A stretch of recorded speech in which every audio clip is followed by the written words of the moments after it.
예, 하나님 나라 네 번째 시간입니다.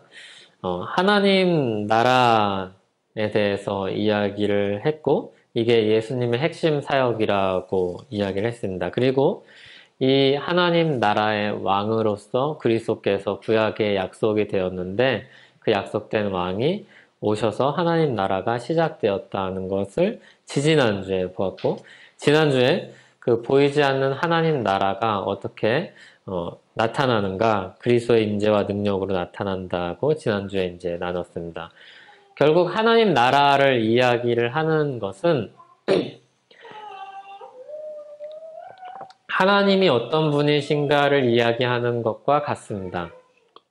왜냐하면 하나님의 나라잖아요. 그러니까 통치하시는 분이 하나님이시고 하나님의 소유된 나라이기 때문에 이 하나님이 어떤 분이신가에 따라서 이 나라의 성격은 결정이 됩니다.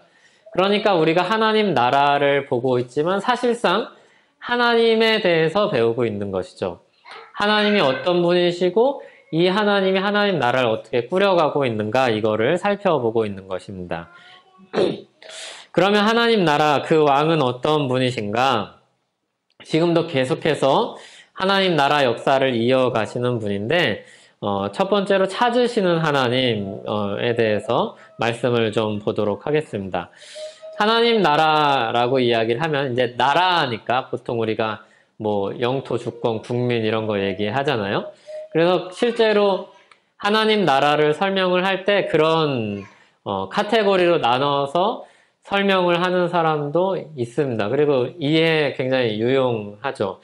그 중에서 하나님 나라 백성이 누구인가, 하나님 나라 백성을 어떻게 모으시는가, 이 이야기가 오늘 내용입니다. 아주 간단한 내용이에요. 하나님은 하나님 나라 백성을 찾으십니다. 그게 이제 잘 나타나고 있는 부분이 누가복음 15장인데 굉장히 길어요. 세 가지 비유가 나오는데 15장에 첫 번째는 잃어버린 양의 비유가 나오고, 두 번째로 잃어버린 드라크마 비유가 나오고, 세 번째로 잃어버린 아들의 비유가 나옵니다. 여기 보면은 15장에 보면은 세리와 죄인들이 말씀을 들으러 가까이 나오니 바리새인과 서기관들이 수군거려 이르되 이 사람이 죄인을 영접하고 음식을 같이 먹는다 하더라, 이렇게 이야기를 할 때 예수님이 이 비유를 얘기를 해주신 겁니다. 이 뒤에서 이야기를 할게요. 먼저 첫 번째 잃어버린 양이 있는데 여기 4절에 보면 너희 중에 어떤 사람이 양 100마리가 있는데 그 중에 하나를 잃으면 99마리를 들에 두고 그 잃은 것을 찾아내기까지 찾아다니지 아니하겠느냐. 여기 핵심은 99마리를 들에 버려뒀다가 아니라 잃은 것을 찾아내기까지 찾아낸다는 겁니다. 이렇게 비유를 보다 보면은 국제적인 것에 어느 한 부분에 너무 집착을 해서 이 비유가 모든 진리를 다 나타내는 것처럼 우리가 오해를 할 때가 있습니다. 하지만 비유는 예수님의 비유는 비유적으로 어떤 이야기를 통해서 진리를 전달하기 위한 도구입니다. 그러니까 이 비유 전체가 하나님의 진리를 담고 있는 게 아니라 이 진리를 전달하기 위해서 핵심적으로 이야기하는 바가 있다는 거죠. 그래서 너희 중에 어떤 사람이 양 100마리가 있는데 그중 하나를 잃으면 99마리를 들에 뒀다, 이것 때문에 어떻게 99마리를 들에 두고서 한 마리를 찾으러 가냐, 좀 멍청한 거 아니냐, 어떻게 그럴 수 있냐, 이런 식으로 이해를 하기 시작하면은 성경을 잘못 읽는 겁니다. 비유의 핵심은 뭐죠? 잃은 것을 찾아내기까지 찾아다니지 아니하겠느냐, 여기에 포커스가 있습니다. 그것을 지지해주는 근거가 있어요. 문맥에서 그거를 지지를 해주는데, 왜냐하면 잃어버린 드라크마를 이야기를 할 때도 찾아내기까지 부지런히 찾지 아니하겠느냐, 이렇게 이야기를 합니다. 그러니까 포커스는 99마리를 내버려둔 게 아니라 한 마리를 찾으러 가는 이 목자의 심정이 포커스입니다. 그래서 찾아내면은 여기 또 이제 이야기가 이상한 데로 가지 않잖아요. 뭐 99마리가 뭐 늑대한테 다 뜯겼다느니 이런 이야기가 나오지 않고 한 마리 양을 찾아요. 해피엔딩으로 끝나요. 찾아내서 즐거워서 어깨에 메고 잔치를 벌인다, 이게 이 이야기죠. 그러면서 7절에 보면 내가 너희에게 이르노니 이와 같이 죄인 한 사람이 회개하면 하늘에서는 회개할 것 없는 의인 99으로 말미암아 기뻐하는 것보다 더하느라. 그래서 여기 회개하면 하늘에서 회개할 것이 없는 의인 99으로 말미암아 기뻐하는 것보다 더하리라. 그래서 하늘 이야기를 이 양의 이야기를 가지고 설명하고 있다고 이야기하죠. 하늘에서는 이렇게 이야기하죠. 그리고 죄인이라는 이야기. 그러니까 결국 사람 이야기를 하는 건데 이제 양을 빗대어서 설명을 한 거죠. 잃어버린 드라크마를 보면 어떤 여자가 10 드라크마가 있는데 하나를 잃으면 등불을 켜고 집을 쓸며 찾아내기까지 부지런히 찾지 아니하겠느냐. 뭐 10 드라크마가 이제 뭐 신혼지참 하는 아주 귀중한 거다. 이해에 도움이 되지만, 설명을 할 때 도움이 되지만, 그것이 없어도 이 말씀만으로 충분히 우리가 이해를 할 수 있는 내용입니다. 그러니까 우리는 그런 궁금증을 가질 수 있죠. 10 드라크마 동전 하나 찾는데 이렇게 고생을 할까? 이런 의문점을 가질 수는 있지만, 여기 핵심은 뭐예요? 집을 쓸며 찾아내기까지 부지런히 찾았다, 이 이야기죠. 이 여자가. 이게 굉장히 중요한 동전이었던 거죠, 이 사람한테는. 그러니까 그 의미를 알면 더 풍성해지겠지만, 그걸 몰라도 성경 문맥만으로, 내용만으로 알 수 있어요. 등불을 켜고 집을 쓸며 찾아내는 거예요. 그러니까 굉장히 아끼는 거예요. 반드시 찾으려고 애쓰는 의지가 여기 나타나죠. 그리고 여기도 해피엔딩으로 끝나요. 찾아내요. 찾아낸 다음에 사람들을 모아서 잔치를 벌이죠. 동전 하나 찾고서 잔치를 벌이죠. 예. 그러니까 중요한 거였어요. 분명히 중요한 거였어요. 그리고 10절에 보면 내가 너희에게 이르노니 이와 같이 죄인 한 사람이 회개하면 하나님의 사자들 앞에 기쁨이 되느니라. 그러니까 천국이라고 딱 얘기하지는 않는데 하나님의 사자들 앞에 그리고 죄인 한 사람이 회개하면 그러니까 반복되는 이미지가 계속 있어요. 이게 다 15장 계속 이어지는 말씀이에요. 그리고 세 번째 비유가 이제 잃어버린 아들, 우리가 흔히 이야기하는 탕자, 요새는 탕부라고 탕자의 아버지 비유다 이렇게 많이 초점을 바꿔서 잘 보아서 이야기를 하는데 두 사람이 있는데 둘째가 예, 둘째가 아버지한테 내 재산 상속받을 거 있으면 다 주세요 해갖고 나가는 거죠. 그리고 굉장히 방탕하게 재산이 적었다기보다는 방탕하게 살았을 거예요. 그래서 뭐 좋은 우리로 따지면 차 사고 뭐 저기 뭐 이렇게 많이 먹고 마시고 즐기는 데 가가지고 이제 돈을 한꺼번에 썼겠죠. 그리고 며칠이 안 돼서 재물을 이제 다 막 금방 낭비를 하고 다 없애요. 근데 거기다 이제 흉년까지 들고 안 좋은 일이 막 겹치죠. 그래서 여기서 어떻게 먹고 살지 하다가 에이 죽을 바에는 그냥 아버지 집에 가서 노인이 아니라 하인이 되자. 노예랑 하인을 말하려다 노인이 됐어요. 예. 그런 경험 없어요? 이렇게 글을 읽을 때 주어 읽고 동사 읽고 중간에 안 읽고. 예. 어쨌든 예, 딴소리고요. 아들이 이제 돌아오죠. 근데 여기 보면 24절에 이렇게 이야기해요.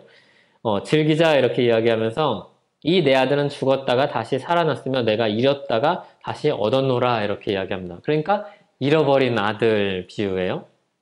찾는 아버지 비유죠. 똑같아요. 그리고 이제 와서 뭐 형이 화내고 그 이야기 우리가 아는 대로예요. 근데 이제 아버지가 이렇게 이야기를 하죠. 32절에 내 동생은 죽었다가 살아났으며 내가 잃었다가 얻었기로 우리가 즐거워하고 기뻐하는 것이 마땅하다. 그러니까 이 세 가지 비유를 보면은 공통되는 이야기를 세 가지 이야기로 그 의미를 더 풍성하게 또 쉽게 이해하기 쉽게 전달했다는 것을 알 수 있어요. 첫 번째 이야기는 목자가 양을 찾는 이야기고 두 번째는 여인이 동전을 찾는 이야기고 세 번째는 아버지가 아들을 찾는 이야기예요. 그러니까 주도권이 찾기는 사람에 있는 게 아니라 찾기를 문법적으로 안 맞는 말인데 찾음을 당하는 사람에 있는 게 아니라 찾는 사람에 있어요. 동전이 뭘 자기가 굴러서 이렇게 나왔겠어요? 예, 그냥 여인이 찾은 거죠. 그리고 양이 되게 미련하다고 그래요. 제가 양을 비하하는 게 아니라 동물을 애호하지 않는 게 아니라 양이 미련하다고 그래요. 양 자기 가고 싶은데 갔겠죠. 그리고 눈도 엄청 나쁘다고 그러니까 엄청 근시라고 그러니까 그냥 자기가 찾아서 돌아올 수 없는 사람이었어요. 근데 목자가 찾은 거고 여인이 찾은 거고 아버지가 찾은 거예요. 그리고 여기 찾아다니는 모양이 똑같은데 찾아내기까지 찾아다니는 거고, 찾아내기까지 부지런히 찾는 거고, 돌아오기까지 기다리는 거예요. 이게 다 똑같죠? 아주 이 의지가 대단해요. 정말로 로마서 8장 말씀처럼 절대로 빼앗기지 않아요. 하나님은 자기 백성을 절대로 빼앗기지 않아요. 그리고 여기 이제 이야기에는 나오지는 않지만 우리가 상식적으로 유추할 수 있는 내용인데, 본래 양은 목자가 키우는 그 우리에 속한 양이었죠. 그러니까 원래 돌아갈 곳이 있는, 이제 집을 떠난, 집을 잘못 나선 양이에요. 그리고 동전도 본래 여인의 소유였던 동전이에요. 그러니까 본래 있어야 될 곳은 여인의 수중이죠.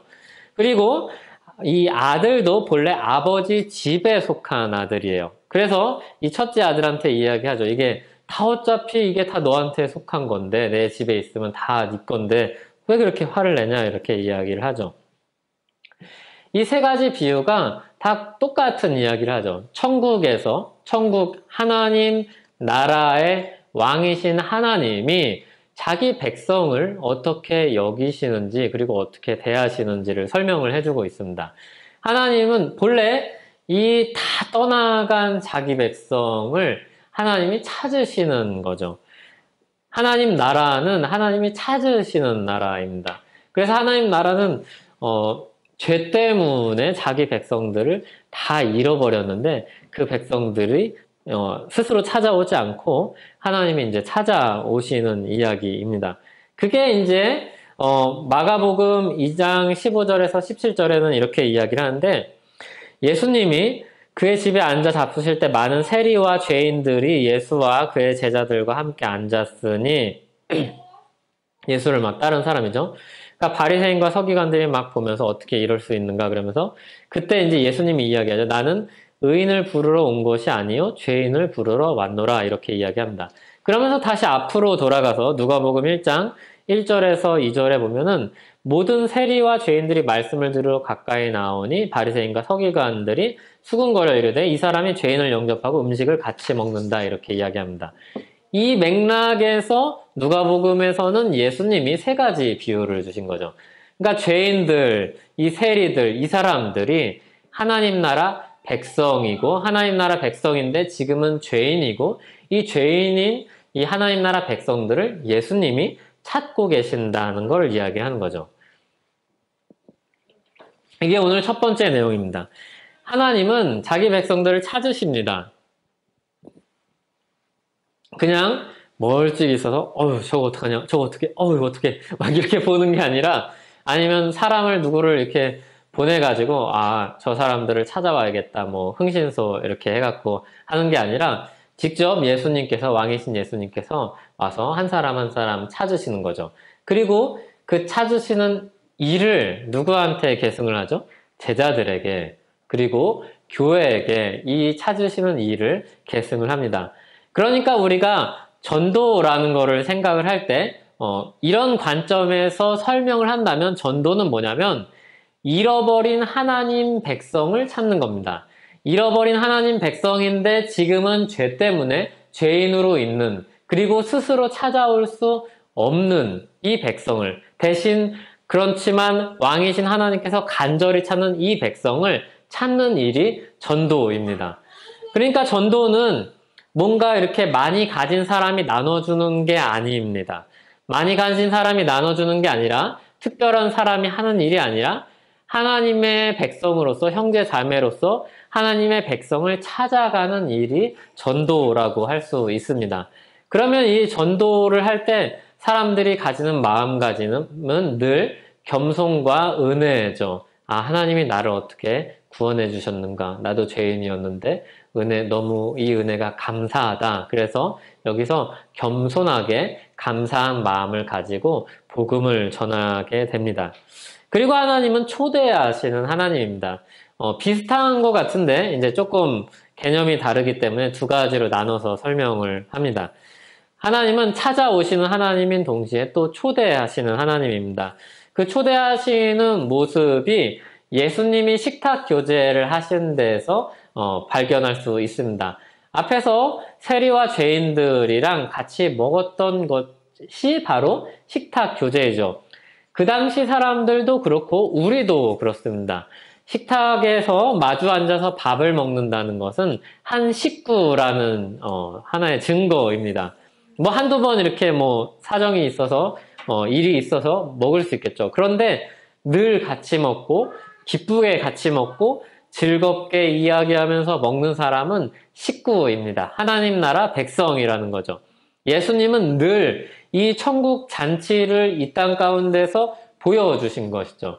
그래서 예수님이 제자들과 그리고 세리와 죄인들과 밥을 먹을 때 분위기를 보면 굉장히 이제 뭐죠? 즐거운 분위기입니다. 막 우울하게 막 눈치 보면서 저 자식이 날 죽이진 않겠지. 저 자식은 나쁜 말인가요? 저 사람이 날 이게 실감 나는 표현이죠. 저 사람이 나를 해하지는 않겠지. 아니면 저 사람과 나와의 이해관계 속에서 이렇게 해야지 저 사람한테 잘 보이겠다. 그런 마음을 가지고 식탁교제하지 않습니다. 그냥 같이 즐겁게 형제처럼 자매처럼 식구처럼 밥을 먹는 거죠. 굉장히 중요한 거죠. 같이 밥을 먹는다는 게 그래서 굉장히 중요한 거죠. 근데 한편으로 밖에 있는 사람, 식탁에 밖에 있는 사람들은 다 손가락질합니다. 뭐야 저 사람들 저렇게 막 하지? 그러면서 그 이야기 중에 막 안 좋은 말을 하는 사람들은 꼭 이렇게 살을 막 붙이잖아요. 하나 꼬투머리 하나 딱 잡아가지고 살을 붙이잖아요. 그 중에 뭐가 있겠어요?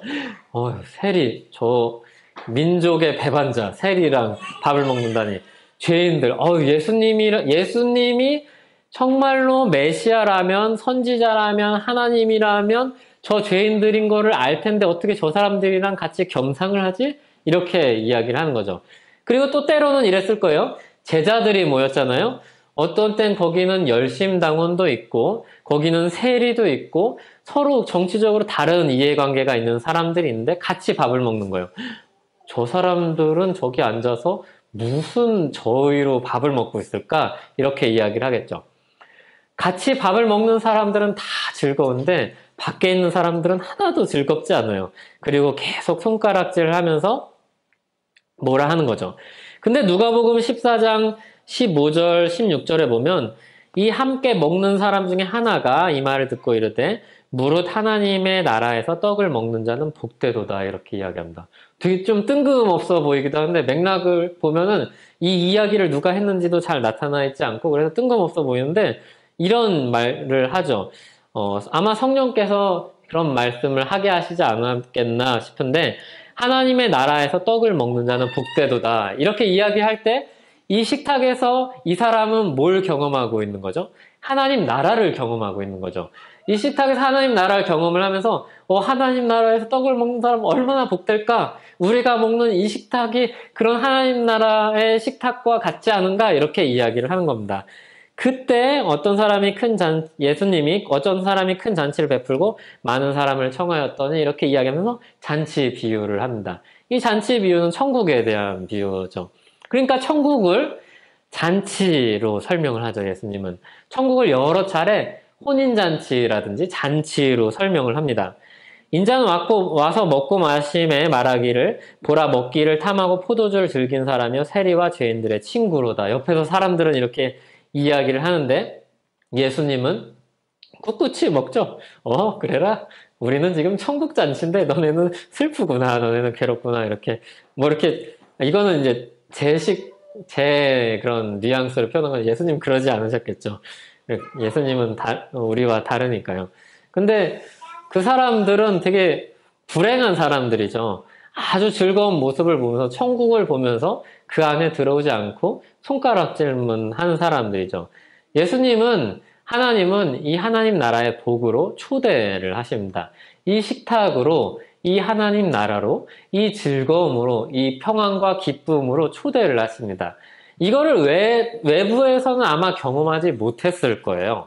그냥 자기가 세리 일을 할 때는 전혀 그런 경험이 없었을 거예요. 세리한테 와서 같이 식사를 하는 사람 중에 호의적인 사람이 얼마나 많았겠어요. 세금을 받는 사람이니까 조금이라도 더 잘 보이기 위해서 좀 이렇게 겉포장을 하는 사람들을 만났었겠죠. 그냥 자기 가족들이나 조금 친근하게 이렇게 이야기했겠지, 세리는 사람들이 유대인들 사이에서는 그냥 대놓고 우리로 따지면 친일파 같은 느낌이죠. 손가락질 받는 사람이죠. 근데 예수님은 이 사람을 초대해서 아주 즐거운 식사를 나눕니다. 너무 좋았겠죠. 너무 감사했을 겁니다. 그 하나님 나라 복으로 예수님은, 그리고 주님의 제자들은 초대하는 사람입니다. 하나님은 그렇게 찾으시고 초대하는 사람입니다. 그런데 이렇게 초대를 할 때 초대를 하는 대상이 누구냐를 우리가 생각을 하면은 이 회개 자체도 초청이라는 것을 우리는 알 수 있습니다. 초대를 받는 사람들은 의로운 사람들이 아닙니다. 좋은 사람들이 아니죠.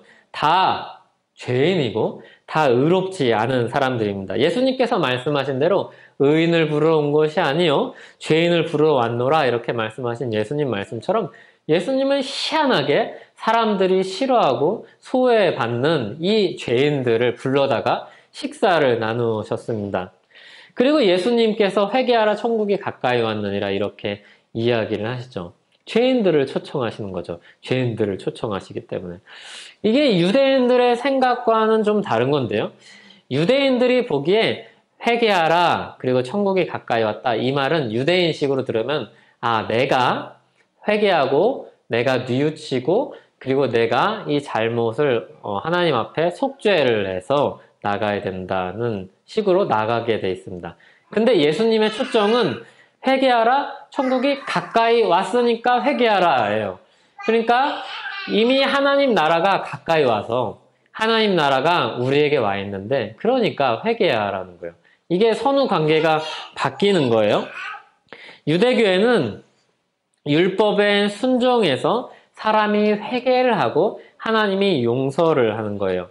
근데 예수님의 회개는 하나님 나라가 이미 와서 용서할 그런 준비가 다 되어 있는 상태에서 하나님의 부르심에 응답하라고 이야기를 하는 거예요. 그러니까 두 개의 회개가 다르죠. 되게 비슷하고 겉으로는 드러나지 않아요. 사실상. 왜냐하면 회개하는 사람도, 예수님의 부르심에 응답해서 회개하는 사람도 회개할 거고 자기 죄를 고백하고 인정하고 용서를 구할 거고, 유대인식으로 회개를 하는 사람도 자기 죄를 고백하고 용서를 구할 거예요. 근데 속은 너무나도 다른 거죠. 유대인들은 내가 회개했으니까 하나님 용서해 주십시오 이렇게 이야기하겠지만, 예수님을 믿는 사람들은 하나님 제가 믿습니다. 예수님의 공로가 아니면 내가 할 수 없다는 걸 압니다. 하나님 나라 초청에 나도 거기 안에 포함될 수 있다면 나도 거기에 응하겠습니다. 이런 겁니다. 왜냐하면 이 사이에 차이는 뭐죠? 중보자가 있느냐 없느냐입니다. 중보자가 없으니까 제사가 필요했는데, 중보자가 있으니까 예수님을 앞세워서 우리는 하나님 앞으로 나아갈 수 있는 겁니다. 그래서 이 회개가 사실은 누구나 뉘우치는 거를 싫어해요. 인간 본성 자체가 이게 내 죄라는 거 인정하는 거 싫어하고, 그리고 이거를 가지고 용서를 구하는 거 싫어해요. 누구나. 애고 어른이고 다 똑같아요. 근데 이 회개하는 이 천국 초대의 가치는 너무나도 귀중해서, 천국은 마치 밭에 감추인 보화와 같아서 사람이 이를 발견한 후에 숨겨두고 기뻐하며 돌아가서 자기 소유를 다 팔아 그 밭을 삽니다. 또 천국은 마치 좋은 진주를 구한 장사와 같아서 극히 값진 진주 하나를 발견하고 자기 소유를 다 팔아서 그 진주를 삽니다. 이거는 이 가치가 너무나도 뛰어나기 때문에, 좋은 가치이기 때문에 자기의 모든 것을 다 팔아서 이것을 산다는 게 핵심입니다. 여기서 또 이제 엇나가면은 밭에 감추인 보화가 있는 거를 숨기고 그 밭을 몰래 사가지고 이게 부당한 이득을 취하는 이런 나쁜 사람, 이게 지혜라면 나도 부동산 투기를 해가지고 돈을 많이 버는 것도 하나님 뜻에 위배되지 않을 거야라고 막 그런 식으로 적용을 하겠죠.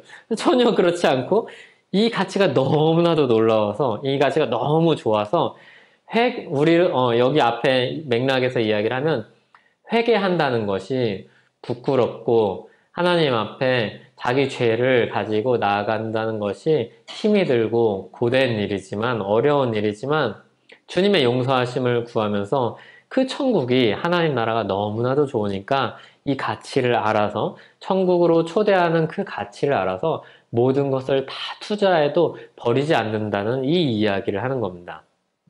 그러니까 순교자가 생길 수가 있는 거죠. 천국을 버리지 않고, 천국을 내버리지 않고, 천국 가치를 버리지 않고, 하나님을 버리지 않고, 하나님 나라를 외면하지 않고, 그것을 소유하기 위해서, 그것을 가지고 영원의 나라로 들어가기 위해서 자기 목숨도 너무 고통스럽고 힘든 시간들이지만 버릴 수가 있었던 것이죠. 그런 은혜를 하나님께서 주셨던 것이죠. 이제 정리를 하겠습니다. 하나님 나라는 하나님이 어떤 분이신가를 이야기하는 거라고 했습니다. 하나님 나라는 하나님이 어떤 분이신가에 따라서 그 통치 원리가 달라지기 때문이라고 했습니다. 그 하나님 나라의 백성들이 누구냐? 본래는 죄인들인데 예수님이 하나님의 백성들이, 교회가, 주님의 제자들이 그 하나님의 백성들을 찾는 일을 계승받아서 이 일을 한다고 했습니다. 왜냐하면 하나님이 이 백성들을 애타게 찾고 계시기 때문입니다. 그러니까 우리는 기도할 때 우리도 하나님의 마음을 가지고 있다면 애타는 마음으로 기도를 하겠죠. 우리가 하나님 마음을 가지고 찾는다면 애타는 마음으로 찾아올 것입니다. 우리는 하나님 말씀 앞에 우리가 이 은혜를 대할 때는 애타는 마음으로 늘 하나님 앞으로 돌아옵니다. 다만 우리가 이 말씀에서 멀어질 때, 이 말씀을 잊고 살 때 그 애타는 마음에서 멀어지는 거죠. 우리가 연약하여서. 하지만 다시 하나님 마음으로, 하나님의 말씀으로 다시 돌아가면 우리는 늘 이 마음을 가집니다. 하나님 마음을 경험하죠. 하나님이 이 죄인된 자기 백성들을 얼마나 사랑하시고 그리고 얼마나 애타게 찾으시는지 우리는 늘 발견합니다. 그리고 우리는 그 일에 동참하고 그리고 그 나라의 복된 식탁의 자리에 함께 하는 사람들인 것이죠.